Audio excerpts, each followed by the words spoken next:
በኃይል ደረጃ የተደራጀ ነው በክፍለ ጦር የተደራጀ ነው ጠንካራ ማሰልጠኛ ያለው ነው ጠንካራ ስታፍ ያለው ነው ጠንካራ አመራር ያለው ነው ራሱን ችሎ ትልቅ ግዳጅ መፈጸም የሚያስችለው የሰነ ልቦናም የችሎታም ብቃት ያለው ኃይል ነው ቀይ መለዮ ከሁሉም በላይ ክብር የሚሰጠው ነው በመከላከያ ሰራዊት በውትድርና በጣም ተፈትሸህ የምትገባበት ነው ያ ደግሞ የዩኒቱን የመስራት አቅም ለመጨመር የሚደረግ ስርዓት ነው መከላከያም መንግስትም ከውጭ ለሚመጣበት ጥቃት ጥሩ መች ኃይል አድርገን እያዘጋጀ ነው ያለ ነው ኃይል ነው በዛ ደረጃም ራሱ እየተዘጋጀ ኃይል ነው እና በሙሉ አስተሳሰቡ በሙሉ ችሎታው በሙሉ በቃቱ ከዚህ በፊት ከነበረው መጠን ጥራት ጨምሮ ዝግጁ የሆነ ኃይል ነው ብሎ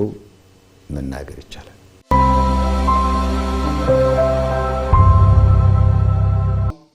ሁለት ነገር ነው አንደኛው ውጊያን ማስቀረት ነው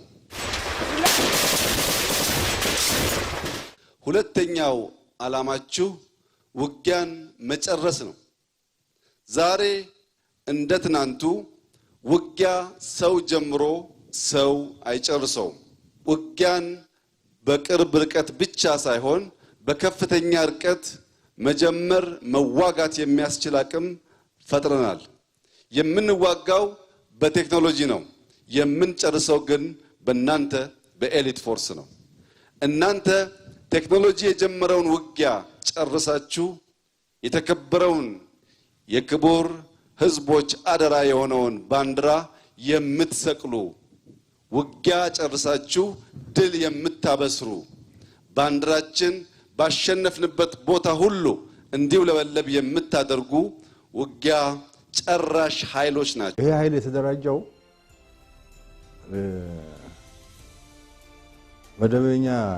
መደበኛ ጦርነት እንዲዋጋ አይደለም ይሄ ኃይል የተደራጀው ልዩ ችሎታ ይዞ መደበኛ ጦርነት ካለ መደበኛ ጦርነቱን ውጤታማ ለማድረግ እንዲቻል ሁኔታ እንዲቀይር ልዩ ግዳጅ ተሰጥቶት የሚሰራ እግረኞቻችን ሜካናይዝዶቻችን የሚሰጣቸውን ግዳጅ በሚዋጡበት ጊዜ ውጊያ የሚዘገይ ሁኔታ ከሆነ የዘገየውን ውጊያን የማፋጠን ተልዕኮ አለ በጠላት ከበባ ውስጥ የገባ የወገን ኃይል ሲኖር ደግሞ የተተኳሽና የቀለብ እጥረት እንዳይገጥመው በፓራሹት በመውረድ እንደ ንስር ፈጥነው ይደርሳሉ ወገንንም ከጠላት ከበባ ያወጣሉ በስትራቴጂክ ደረጃ ያሉ አመራሮች የውጊያ ዕቅድን ለማውጣት ያመቻቸው ዘንድ ግዳጅ የሚፈጸምበት ቀጠና ውስጥ በስውር ዘልቀው የሚገቡት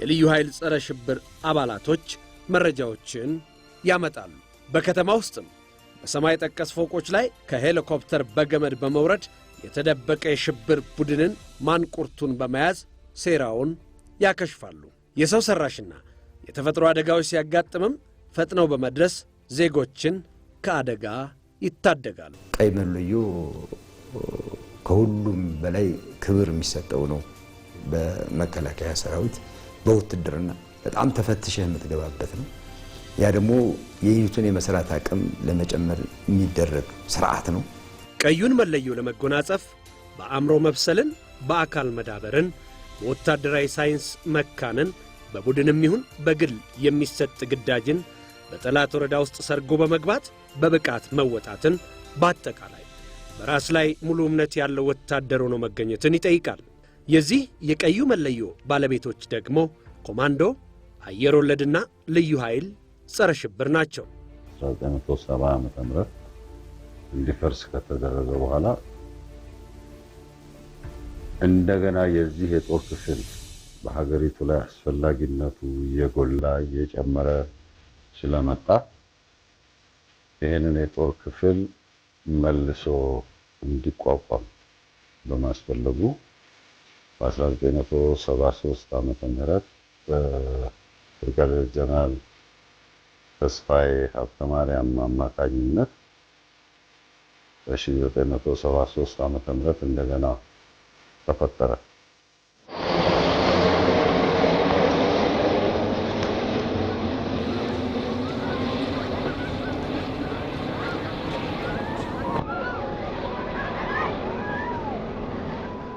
በ1983 ዓ.ም የተደረገውን የመንግሥት ለውጥ ተከትሎ የኢትዮጵያ መከላከያ ሠራዊት ተቋም ሲፈርስ እነዚህ የጦር ክፍሎችም የአደጋው ሰለባ ሆኑ።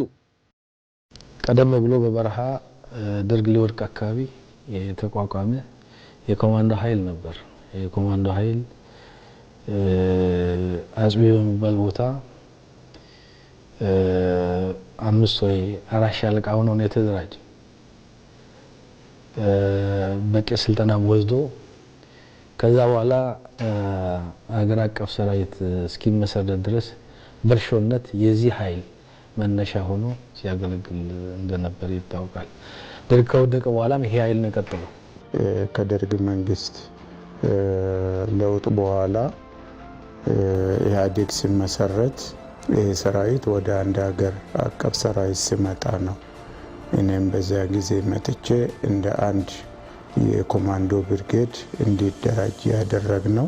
በ20ኛ ክፍለ ጦር ስር ሆኖ 205ኛ ኮማንዶ ክፍለ ጦር 4 ሻለቆች ነው የነበሩት። አራቱም ሻለቆች ከ87 እስከ 89 ባለው ጊዜ ውስጥ ደብረ ዘይት ላይ ነው ስልጠና የወሰዱት። ጉና ሻለቃ፣ ወጋገን ሻለቃ፣ 3ኛ ሻለቃ፣ 2ኛ ሰርዶ 5 ሻለቆች ነበሩ። በሁለተኛው ዙር ብርገዱ ወደ 6 ሻለቃ ያደገበት ሁኔታ ነበረ። ከዛም የመጨረሻው የ92 ማጠቃለያ ጦርነት አጋዚ ኮማንዶ ክፍለ ጦር መመስረቱ፣ ከዛም ለብዙ ጊዜ ይሄ አጋዚ ኮማንዶ ክፍለ ጦር እርሾ ሆኖ በ6 ሻለቆች የተዋቀረ ነበረ። የአየር ወለድ ሰራዊት ለሶስተኛ ጊዜ ሲመሰረት ቀደም ሲል የነበሩ አሰልጣኞችና አመራሮች ለስልጠና አስፈላጊ የሚባሉ ስርዓተ ትምህርቶችን በመቅረጽና ሰፊ ዝግጅት በማድረግ የውትድርና ሙያ ምንጊዜም ለሀገርና ለሕዝብ በቅንነትና በታማኝነት ማገልገል መሆኑን በተግባር አሳይተዋል። የቀድሞ የኢትዮጵያ አየር ወለድ አባሎች እኔን ጨምሮ ተሰባስበን እርሾ በመሆን መልሶ የአየር ወለድ ክፍለ ጦር እንደገና በ1995-96 ዓመተ ምህረት እንደ ኢትዮጵያ አቆጣጠር መልሶ እንዲቋቋም ተደርጓል።